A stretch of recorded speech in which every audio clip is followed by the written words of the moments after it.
Okay, I want you to just, for a second, close your eyes. Picture this. You are standing in the middle of the desert, ancient Egypt. You can feel the heat. The sand is, blasting against your face. Heat oppressive. Totally. And you look up, you're squinting against this blinding sun, and you see something. Something coming down from the sky. Uh-huh. And it's not a bird. Hmm. It's huge. It has these scales, like a reptile, 4 arms, and there's this hum coming from it, like a deep vibration right in your chest. A sound you've never heard before. Never. And you fall to your knees because in your world, with your understanding of how things work, there's only one possible explanation for what you're seeing. It has to be a god. It's a moon ra. It's a god. It's the classic, first contact scenario, but it's viewed through the lens of a civilization that just doesn't have the words for starship or bioengineer. Exactly. Now, snap your fingers, fast forward 2,000 years. The sand is gone. In its place, you got a sky choked with smog and these blinking holographic neon ads. Right. It is the year 2070. We are in a sprawling cyberpunk metropolis, silicon chips, neural links. AI is running the government. And that same god, The one from the desert. he's been napping, sleeping in a stasis pod for 2 whole millennia. And he just woke up. And this is the core of it, he isn't a god. Not even close. He's a pilot. He's confused. He's probably very hungry. And he is having a really, really bad day. It's such a classic fish out of water story, but this is dialed up to 11. You've got a protagonist who is, for all intents and purposes, a bioengineered dragon trying to navigate a world that has completely traded magic for hard drive. And that's what we're doing today. We are doing a deep dive into the design documents, the lore Bible, and the full plot summary for this new game project. And it's titled Herald the Awakening. It's a massive amount of material to go through. It is. And I have to be honest, when I first opened these source files, I thought I knew what I was getting into. I thought, okay, this is simple. It's Stargate meets Cyberpunk 2077. But as I was looking through the character sheets, the bestiary, the actual game mechanics, this is something else. It's so much weirder. Weird is probably the perfect word for it. It's a complete genre mashup. The documents frame it as an attempt to blend, 3D CG, sci-fi, dystopian futurism, and deep ancient mythology. But it's not just for looks, right? It's not just an aesthetic. No, not at all. It tries to answer a really specific anthropological question, but it's using game logic to do it. The big question. The big question, exactly. If you look at human history, nearly every single culture, cultures that had zero contact with each other, they all have myths about dragons. Right. And gods that are part animal. And zoomorphic gods, yes. Figures that are human mixed with animals. You have Anubis in Egypt with the jackal head. The Minotaur in Greece. You have snake men, bird men all over the world. So the game asks, why? Why is this imagery so universal? And the usual academic answer is something like metaphor or, early humans ate some weird mushrooms. Right. Or it's a representation of our fear of nature. But Herald the Awakening throws all that out, and it offers a concrete sci-fi answer. Which is? Alien bioengineering. It says these weren't myths, they weren't dreams, they were early genetic experiments conducted by extraterrestrial visitors. The gods were just pilots, or heralds as the game calls them, and all those monsters from our nightmares, they were their creations. That is a wild premise to build a world on. But before we get too deep into the monsters, and we absolutely will, because I'm looking at my notes here and I see the words human moose. Oh. We have to discuss that. Woo. We have to talk about the tone. Because when you hear alien god wakes up in a cyberpunk city, you might immediately think it's going to be really dark, gritty, that grim dark stuff. And that's a gaming term we should probably define, just in case. Grimdark usually refers to a setting that is just relentlessly depressing. It's violent, it's hopeless. Think something like Warhammer 40K, where there is only war. There is no hope. Zero hope. And while this game, Herald, it has incredibly high stakes, we're talking about a legitimate cosmic threat, the source material really suggests a tone that's much more balanced than that. So it's not all doom and gloom. Not at all. It mixes that high-concept sci-fi drama with these really intimate human relationships. And surprisingly, there's a lot of room for situational comedy. Which you'd have to have, right.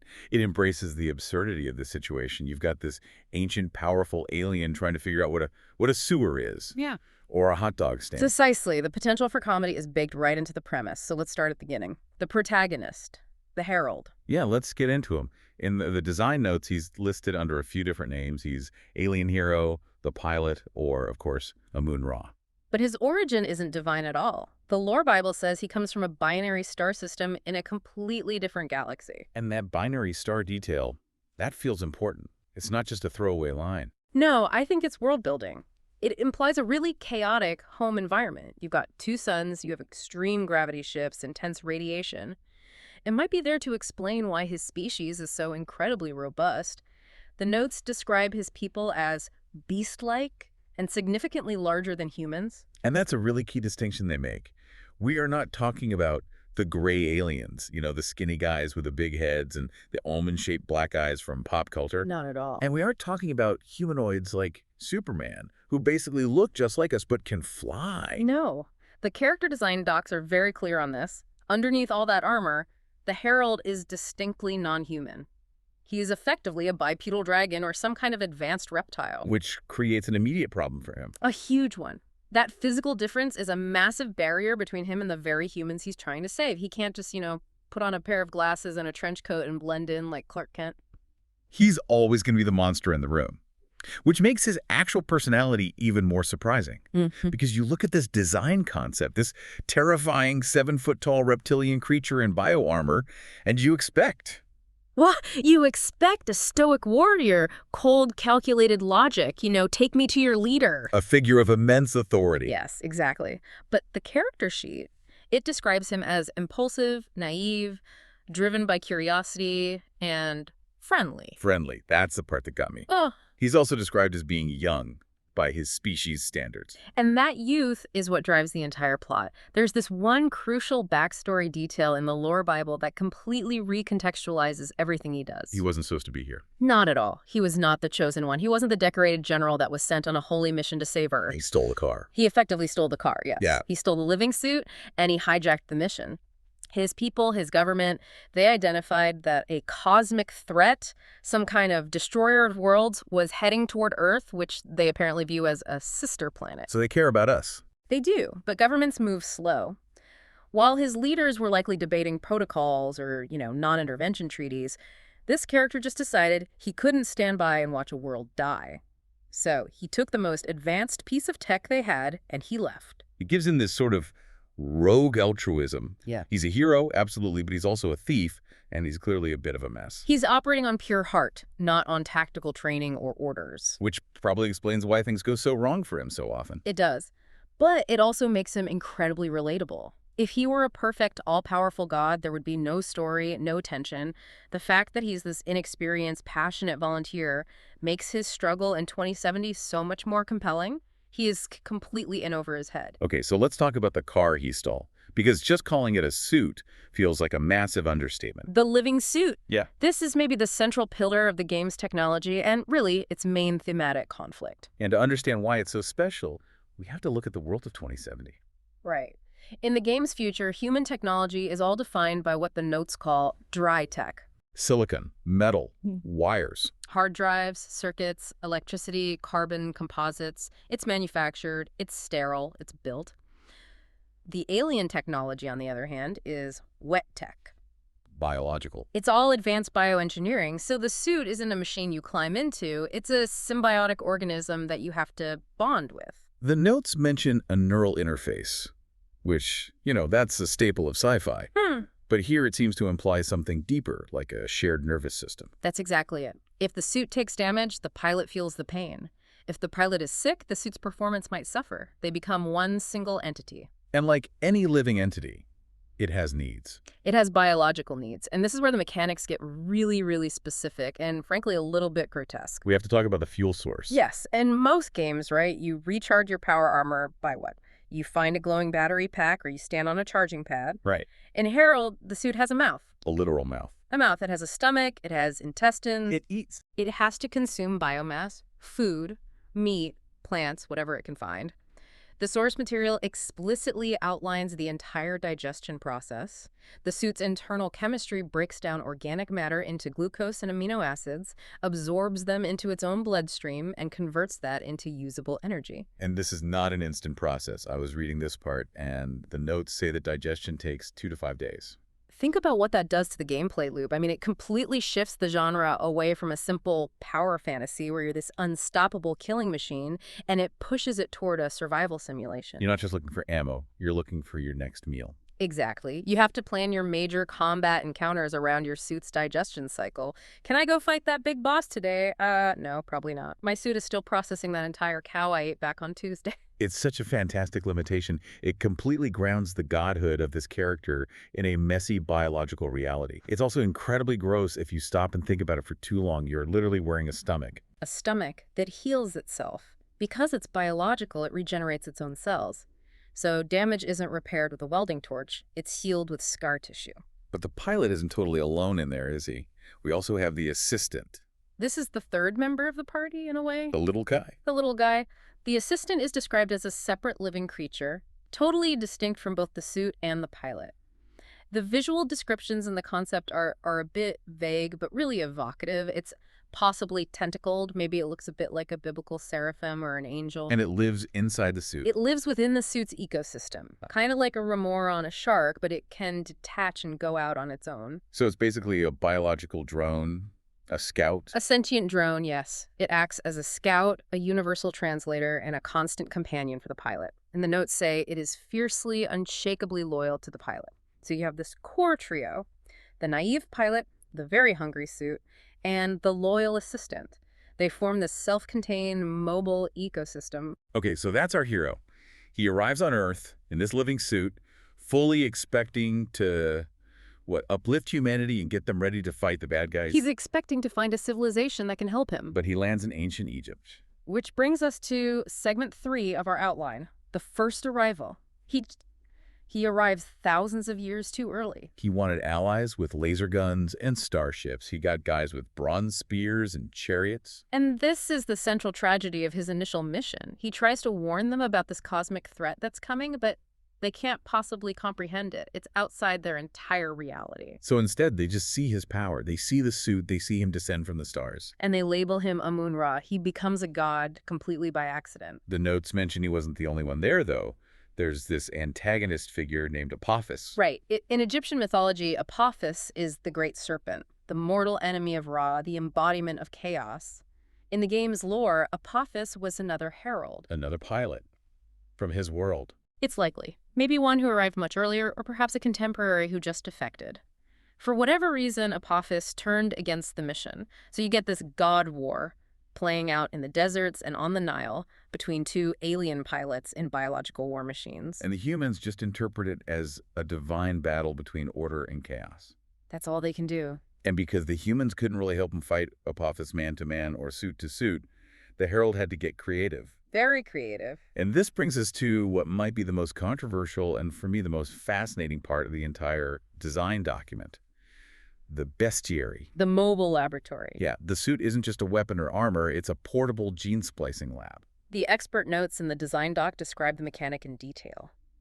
The suit can apparently sample DNA from the local fauna, wolves, crocodiles, lions, and then splice that DNA with human DNA to create hybrids. So Anubis, the jackal-headed god, was, in this lore, a human jackal hybrid that the Herald created to serve as a soldier or maybe a temple guardian. Sobek the crocodile god. Human crocodile. The Sphinx.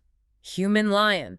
The game's core argument is that every single monster from mythology was a specific, bespoke genetic experiment conducted by the Herald. He was trying to build a force that was capable of fighting Apophis and his creations. And it's not just limited to Egypt. The list of potential creations in the bestiary goes global. It really does. It explicitly mentions Greek hybrids like minotaurs and satyrs, but then it gets really specific with some obscure folklore.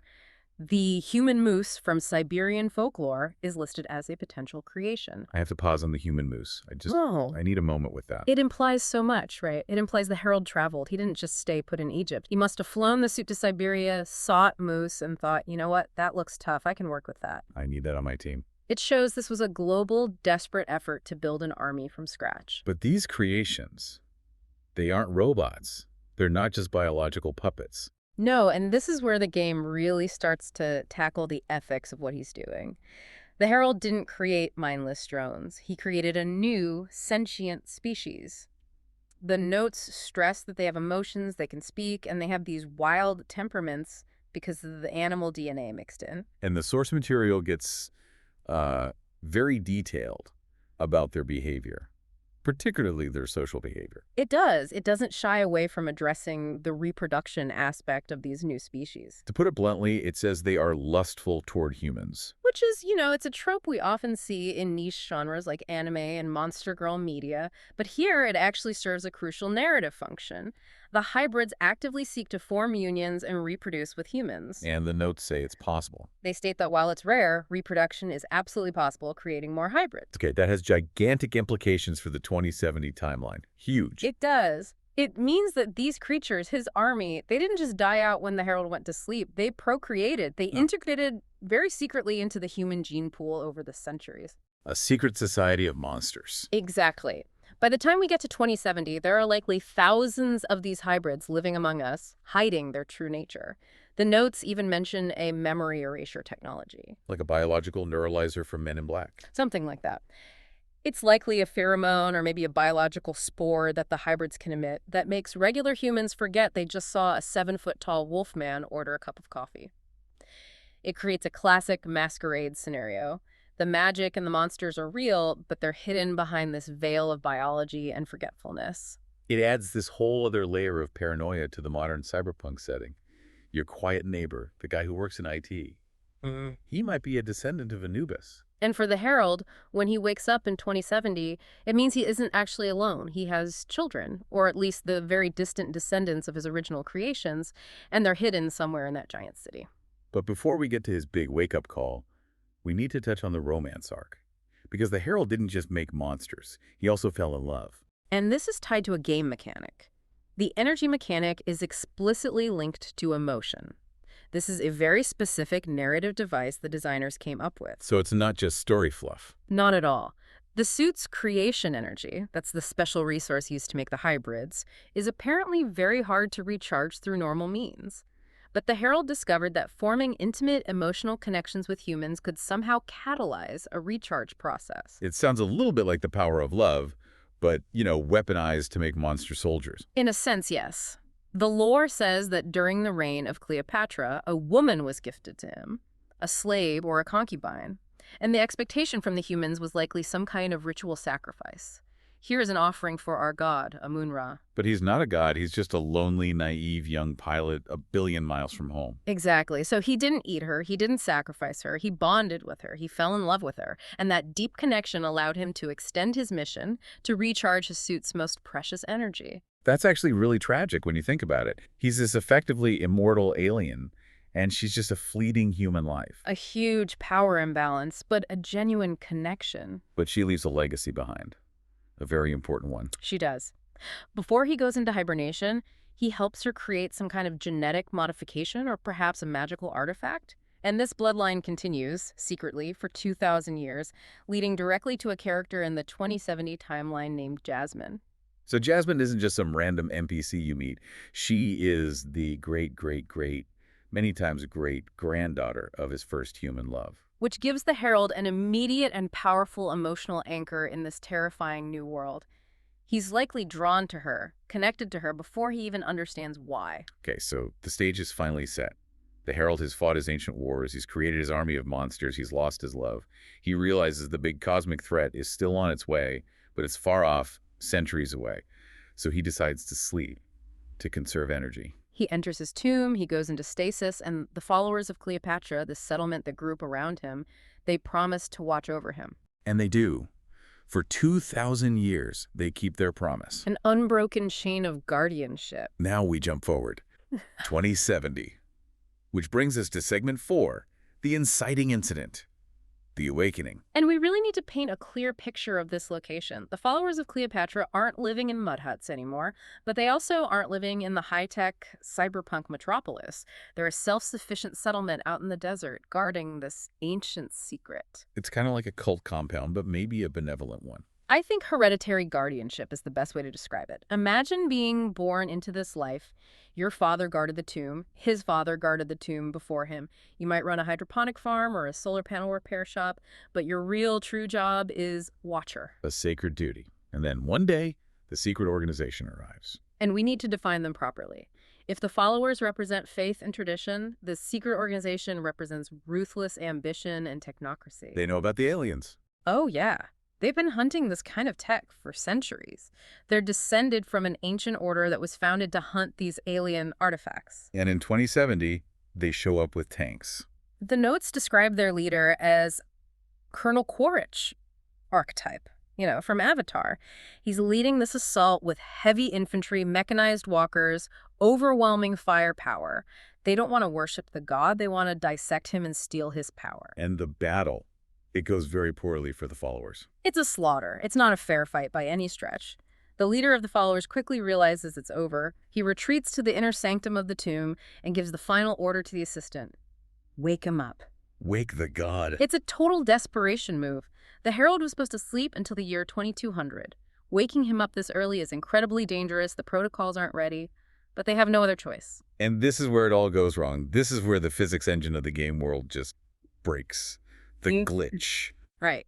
Just as the assistant initiates the wake-up sequence, a stray projectile, maybe it's a tank shell, maybe a bunker buster missile, it cracks the outer layer of the tomb, and that impact damages the stasis pod. So the suit is in this incredibly delicate state. It's trying to reboot the pilot's entire metabolism from a cold start. And it panics. The biocomputer realizes it doesn't have enough internal energy to complete the wake-up procedure safely, so it initiates an emergency protocol. An emergency thermal draw. It starts sucking the heat out of the immediate area. Out of the entire region. The description of this event in the documents is apocalyptic. It doesn't just get a little cold. The suit aggressively drains all available thermal energy from everything within a 15-kilometer radius to jumpstart its own fusion core. That's absolute zero territory. It's close to it. The notes specify the temperature drops to minus 200 degrees Celsius. Instantly. So the attacking soldiers, the tanks, the sand itself. Flash frozen, mid-motion. The document describes soldiers frozen with the muzzle flash from their guns crystallized in the air in front of them. The tank's engines seize and shatter into a million pieces. The entire attacking army is obliterated in less than a microsecond, turned into a gallery of ice sculptures. About the followers. Them too. The very people who are trying to save him are caught in the blast wave of cold. It's an absolute tragedy of his own making, even though it was an accident. The villain survives, though, of course. The colonel survives. He manages to seal himself inside a hermetically sealed, heated tank cockpit just seconds before the energy wave hits. He's forced to watch his entire army, his whole force, just turn to ice. And in the dead center of this new frozen hellscape, the stasis pod. Yeah. It just vanishes. The massive energy overload triggers the suit's last-ditch teleportation drive. It's a safety mechanism, but because all the navigation systems are completely fried from the damage, it teleports blind. It teleports to nowhere. It's gone from the desert. And for 12 days, nothing. The world is just looking at this bizarre frozen crater in the middle of the Egyptian desert, trying to figure out what kind of weapon could do this. And then... Segment 5. The aftermath.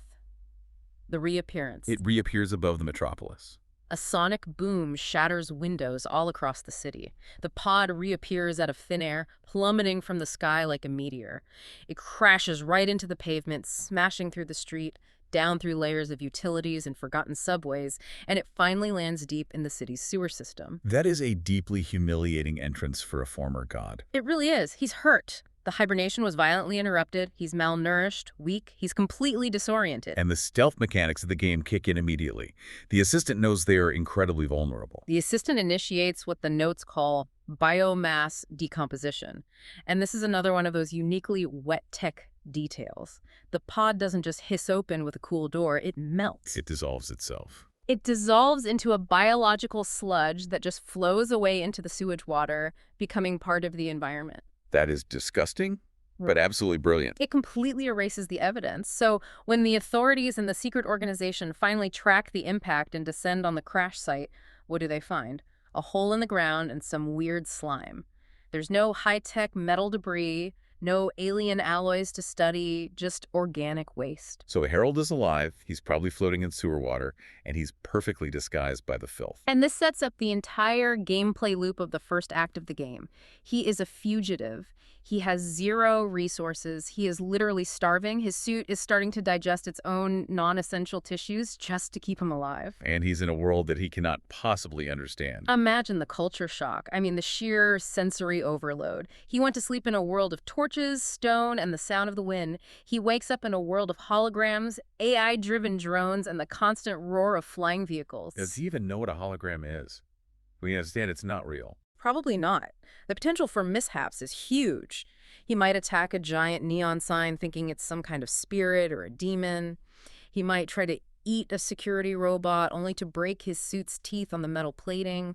The learning curve for him is vertical. And through all of this, he has one goal. He has to find Jasmine. She is his only lead. That ancient genetic marker, that bloodline connection, it's like a beacon calling to him through the chaos. So we have this setup. But now let's look at the broader world he's stepping into. We kind of glossed over the cyberpunk aspect, but it's crucial. What does 2070 actually look like in this game? Well, it's a classic cyberpunk society, so it's heavily stratified by technology. You have the ultra-rich living in these gleaming spires, and they're likely augmented with the best high-end silicon brain ships, custom robotic limbs, the works. And then you have the dregs, everyone else, living in the lower levels, the underbelly of the city. Right. And where did the monsters fit into that social structure? That's the really interesting social layer. The descendants of the Herald's original hybrids, the werewolves, the lizardmen, the satyrs, they're most likely hiding down there, in those lower levels. They are the ultimate outcasts in a society that prizes pure humanity and clean technology. So when the Herald, their creator, crashes into the sewers, he isn't just an alien. He becomes a symbol for this entire oppressed underclass. He is the father of the monsters, returned. Which sets up a huge conflict. The secret organization represents the purest human faction. They want to exploit alien tech, but they probably hate the alien hybrids with a passion. And the Herald, he represents the integration of species, the blending of biology. This brings us right into the core themes. Segment 6, humanity versus hardware. It's the central dichotomy of the entire game. Yep. It seems to be arguing that advancement isn't just about faster processors and more chrome. The humans of 2070 have advanced technologically, but maybe they've regressed spiritually or even biologically. They rely on cold, sterile machines. Or as the alien, the Herald, he relies on connection. Connection and biology. His technology is alive, it requires care, it requires empathy, it requires food. It forces him into a relationship with his own tools.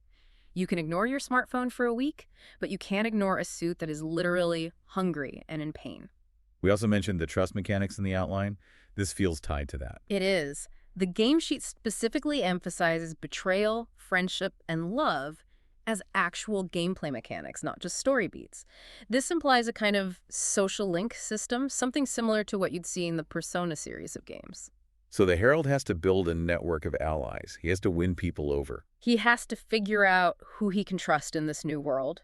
Is Jasmine truly on his side, or is she maybe working for the organization? Can he trust the monster underground, or do they resent him for creating them and abandoning them for 2,000 years? That's a really good point. I hadn't thought of that. Their perspective would be, hey, Dad, you went out for a pack of cigarettes 20 centuries ago and never came back. That laughs. And now we live in a sewer. There is bound to be a huge amount of resentment there. The Herald has to earn his position as their leader back. He can't just show up and demand their loyalty. And all the while this is happening, this social drama, the big clock is ticking down, the cosmic threat. The ultimate game over scenario is real, and it's always approaching. The entity, whatever it is, that destroyed the Herald's home in the binary star system is on its way to Earth. He woke up early, which buys him some time to prepare. It does, but he's also incredibly weak. He has to race against time to regain his full power, to get back to God mode before the sky literally turns dark. It's a great narrative engine. It pushes the player forward constantly. You can't just stand around and grind for experience points. It forces you to prioritize. Do you spend a week helping the monster community with their problems? Do you spend that time trying to build a romance with Jasmine to recharge your suit? Or do you just go hunting for food to get your basic energy levels back up? Every choice costs time, and the clock is always, always running. So to wrap this all up, let's go back for a moment to the followers of Cleopatra. We kind of left them flash frozen in the desert. The survivors, if there are any. Or maybe the members of their community who were off-site when the disaster happened. I just can't stop thinking about the psychological impact of this event on them, on their entire culture. It's a fundamental crisis of faith. Their God, the being their entire society has been built around for 2 millennia, he finally woke up, accidentally killed almost everyone, and then just left. If you're a survivor of that, what do you do? Do you hate him? Do you chase after him to get revenge? The followers could easily become a third faction in the game. They're not the evil organization, and they're not really on the Herald side anymore. They could be this group of jilted, fanatical zealots. They might want to capture him not to kill him, but just to ask him, why? Why did you do this to us? Or maybe to force him to finish the job he started, to ascend them to some divine status they think they were promised. It's a really compelling thread to leave dangling. It highlights that actions, even completely accidental ones, have these deep generational consequences in this world. Herald the Awakening. So it's a game that asks you to pilot a hungry reptilian biosuit through a cyberpunk sewer while you're trying to romance the distant descendant of your ancient Egyptian girlfriend. You should write the marketing copy. Just put that on the back of the box. It is wild. Yep. It's so ambitious.